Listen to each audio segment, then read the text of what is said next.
sands of Alberta are the second biggest pool of carbon on the planet. Jim Hansen at NASA, our foremost climatologist in the world, said recently that if we tap into them in a big way, then it's essentially game over for the climate. That's about all, in a sense, you need to know. We've got one planet. Probably best not to trash it, especially for, just another little fix of oil when the time has come to start changing the ways we power our lives.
That the new president would understand the intergenerational injustice of human-made climate change. That he would recognize our duty to be caretakers of creation, of the land, of the life on our planet, and that he would give these matters the priority that our young people deserve. We had a dream that the president would understand the commonality of solutions for energy security, national security, and climate stability, and that he would exercise hands-on leadership, taking the matter to the public, avoiding backroom, crippling deals with special interests.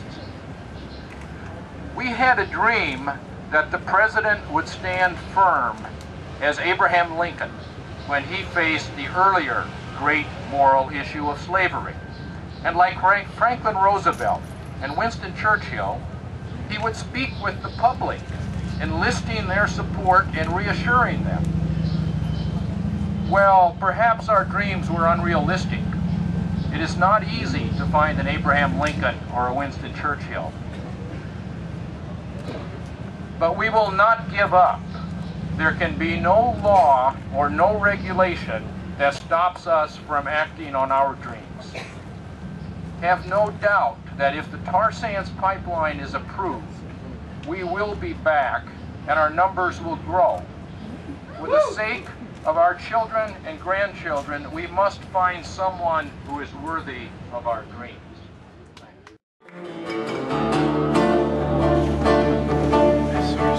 Just like the coal, the oil, and the atom, we feel the press of the hand of time. Just like the ones who've gone before us, we feel the faith of the next in line. Like the power of one, the power of many, you've got to fight weakness with the power of might.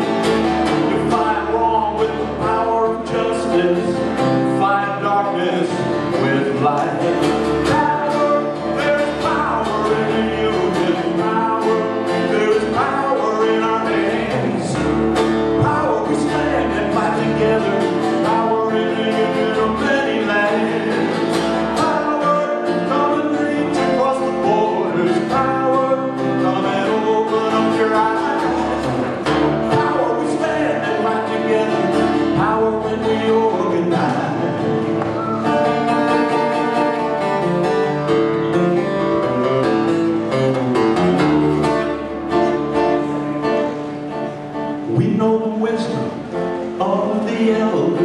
We feel the restlessness of youth.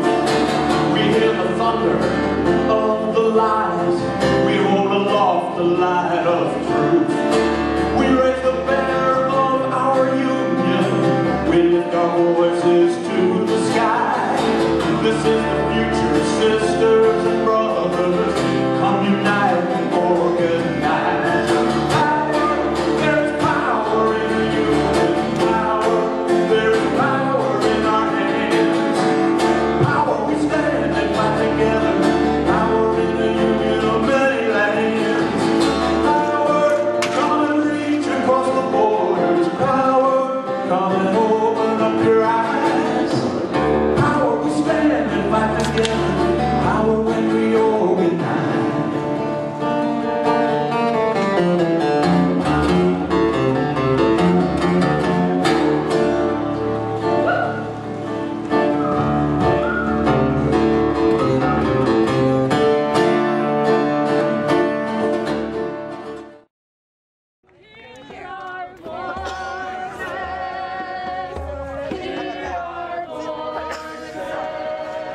last night was a little bit different than other nights. It turned into a big collective action planning process.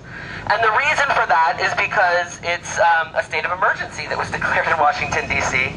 And there was a decision made, and that decision was that we didn't want to tie up police resources today that could be going to a disaster relief effort with the civil disobedience component of the action. And what was decided, the reason that was decided was because we know that this action doesn't last just for one day, right? This action goes for 2 weeks, right? Tarsands and the green, give the people what we need. Stop the Tarsands and the green, give the people what we need. Stop the Tarsands and the green, give the people what we need. Stop the Tarsands and the green, give the people what we need. Yes, we can. Yes, we can. Yes, we can. Yes, we can. Yes, we can. Yes, we can.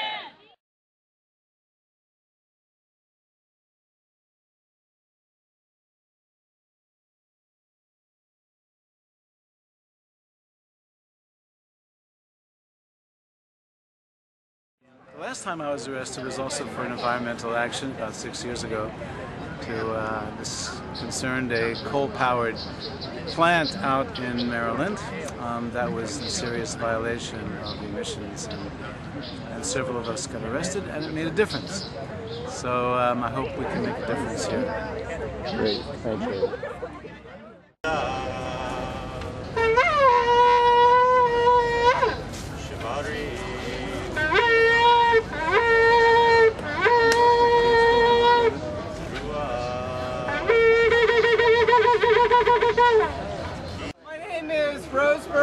I'm from Sojourners, and we, with Tim Comfort over at Tell the Word, have invited so many of the religious community to come here today to the White House to extend our faith, to embrace our president, to encourage him to do the right thing. I want you to take a moment and just really look into the faces of the people around you here. Just take a moment and look.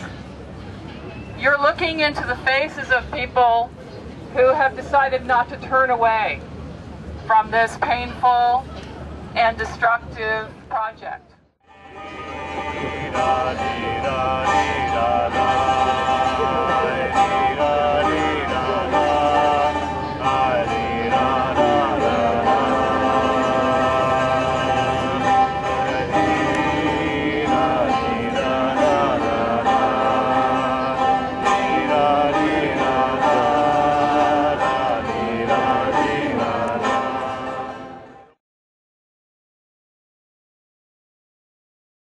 I'm here because our planet needs this right now, that we need to tell the story in a much more powerful way than is currently being told, that Obama needs to make a decision. He needs to choose which side he's on and show that he's clearly standing with us and living up to his promises that he made during his election, that he's going to be lowering the sea levels, not raising them, and that he's going to stand up to big oil. And so we're waiting to see how he reacts. In fact, no, we're not waiting. We're out here demanding that he chooses the side of the planet and the people on it. Indigenous communities and other communities have been fighting the Alberta tar sands for a very long time now. There's skyrocketing rates of cancer for people who live downstream. There's sovereignty rights issues. People's land and air are being directly poisoned. So it's not just an issue for climate change activists. It's a human rights issue. It's an air quality issue. It's a water issue. It's a healthcare issue. It's an animal issue. So pretty much, if you care about anything on the planet, then you're going to care about the Alberta tar sands. I'm here because this pipeline not only represents, as Bill McKibben says, a fuse to the largest carbon bomb on the planet, but as a trade unionist, it also represents a dagger aimed at the heart of the future of the labor movement. Because if we build this pipeline, and money goes into old, dirty energy, money won't be going into the new, clean, green energy that I believe is not only what we need, but is what will help rebuild the labor movement. So This is pretty much the world on the line here, and that's why I'm here. I'm an environmentalist. I've started several environmental groups, and I've been working in that field for over 30 years. And this is the first time I've ever seen that it's important enough to actually give up my liberty to do this. I understand that the tar sands are the second biggest oil deposit in the world after the Saudi Arabia oil fields, and Dr. James Hansen has said if we burn all the Canadian tar sands oil, it's game over for the climate. So I feel that I must do what I can to try to stop the burning of the Canadian tar sands oil. I need to stand up for what I think is right and do what I can to protect the earth for my children and grandchildren and for the species. We're at a crossroads, and we're coming to our last chance to keep the planet from horrible destruction. I was on a North Carolina Legislative Commission for 6 years and heard scientists, geologists, arborists, foresters, geologists, all sorts of scientists and economists talk about the dangers of climate change. Sometimes it's necessary to sacrifice your freedom temporarily for a greater freedom, and in this case we're sacrificing our freedom temporarily, potentially, to be free from our dependence on fossil fuels.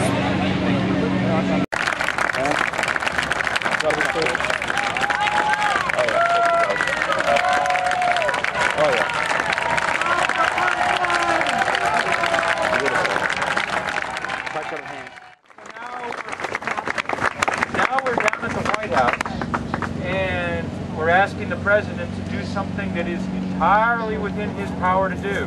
All he has to do is not sign this permit, and this pipeline can't be built. He doesn't have to ask any of the people in our increasingly dysfunctional Congress. He can do it by himself.